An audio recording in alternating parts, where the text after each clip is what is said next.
என்னது பிரேக்ஃபாஸ்ட்டுக்கு ரவா உப்புமாவா? நான் சாப்பிடவே இல்லை, எனக்கு பிரேக்ஃபாஸ்ட்டே வேண்டாம். இதே டயலாக் எத்தனை வாட்டி நம்ம வீடுகளில் கேட்டிருப்போம். இது மட்டுமா, உப்புமா கூட உனக்கு பண்ண தெரியாதா? இந்த டைலாகை கூட நிறைய வாட்டி கேட்டிருப்போம். ஸோ உப்புமா பண்ணாலும் பிரச்சனை, பண்ண தெரியலனாலும் பிரச்சனை. எது இருக்கோ இல்லையோ எல்லார் வீடுகள்லையும் ரவை கண்டிப்பாக இருக்கும்.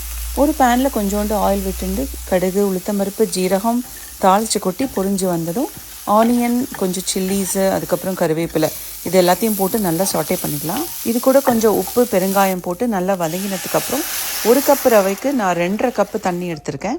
நான் இதில் கொஞ்சோண்டு சுகர் ஆட் பண்ணியிருக்கேன், just for extra taste.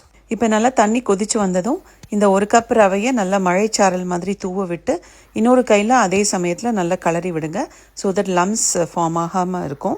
Just ஒரு 2 to 3 மினிட்ஸ் தான் ஆகும் ரவை வேகிறதுக்கு. இதில் என்ன வெஜிடபிள்ஸ் வேணாலும் நீங்கள் ஆட் பண்ணிக்கலாம். நான் கேரட், பட்டாணி, ஆனியன் வதங்கும் போதே சேர்த்துருக்கேன். இப்போ நல்லா ரவை வெந்து சேர்ந்து வரும்போது just 1 tablespoon of ghee add பண்ணிக்கலாம் வாசனைக்கு.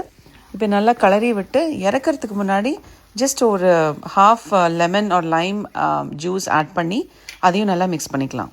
லெமன் ஜூஸ் ஆப்ஷனல் தான், அது ஜஸ்ட் ஃப்ரெஷ்னஸ்க்காக ஆட் பண்ணுறது. அது வேண்டானா you can always skip it. அவ்வளோதான். Now it's ready to be served. You can serve it as is. இதுக்கு சட்னி வேணா தேங்காய் சட்னி இல்லை தக்காளி சட்னி பண்ணி சாப்பிட்லாம். இல்லைன்னா உப்புமாக்கு sugar is a best combination. அதை கண்டிப்பாக ட்ரை பண்ணி பாருங்கள். ஸ்பைசியாக பிடிக்கும்னா இது கூட பெஸ்ட் காம்பினேஷன் ஆவக்காய் விழுது.